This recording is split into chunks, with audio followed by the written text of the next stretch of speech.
চলো আমার গ্রামের বাড়িতে যাই। এই দেখো সবাই রেডি হয়ে বেরিয়ে পড়েছে, আমি, মা, আমার ছেলে আর আমার বাবা।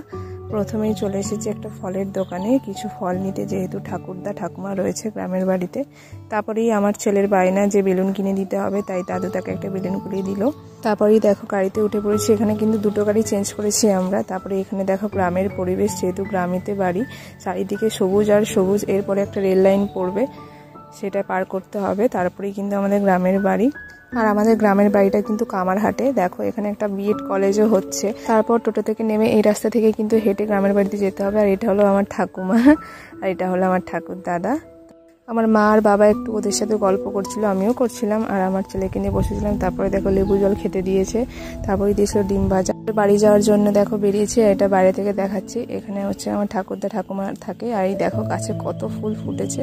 তারপরেই কিন্তু আমরা টোটোটা ধরে বাড়ি চলে আসলাম।